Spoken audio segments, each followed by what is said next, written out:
আমার না ভগবানের দেওয়া গান গেয়েছি জানেন তো। আমি ঠাকুরের কাছে বলতাম, ঠাকুর এই যে এত ভক্ত আসরে থাকে বসে, এর মধ্যে কি একজন সৎ মানুষ নেই? আসতে এর মধ্যে কি একজন মহামানব নেই? ঠিক আমার বাসনা পূর্ণ।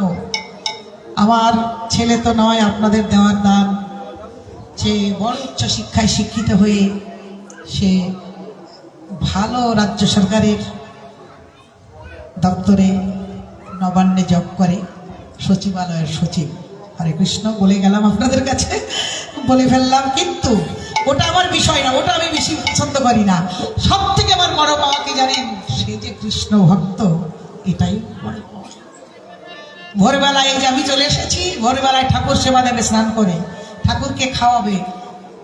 এই যে এখন তো কম্বল গায়ে দিয়ে শোয়াই হয়, এই শীতের দিন ভোরবেলায় স্নান করে ঠাকুরকে উঠাবে, বসিয়ে দিয়ে চাদর গায়ে দিয়ে, টুপি তো মাথায় আছে ঠাকুরের মাথায়, ওই টুপি টাপা দিয়ে ঠাকুরকে সেবা দিয়ে 8:16 ট্রেন ধরে ঠাকুরনগর থেকে কলকাতা যায় নবান্নে।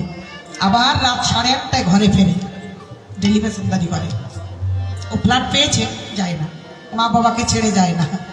যাই হোক, আবার বাড়িতে এসে ফ্রেশ হয়ে ঠাকুর সেবা দেবে, শয়ন দেবে, তারপরে নিজে খাবে রান্না করে।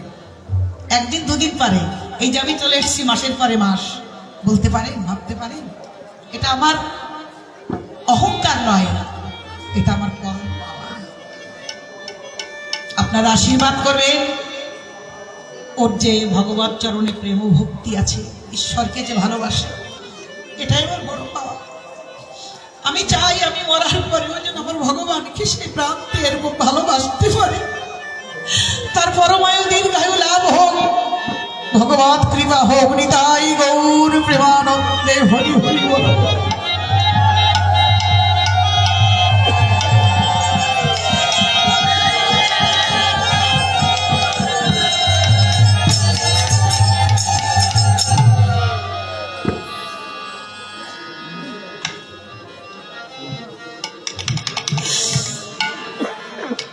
আজকে আপনাদের সামনে দাঁড়িয়ে কৃষ্ণ কথা হরি কথা বলি। আজকে যদি আমার সন্তান যদি নাস্তিক হতো, বলুন এর থেকে দুঃখ আর কিছু থাকতো?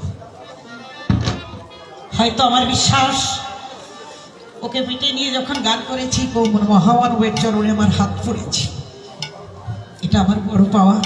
আশীর্বাদ করবে ও যেন যে কটা দিন বেঁচে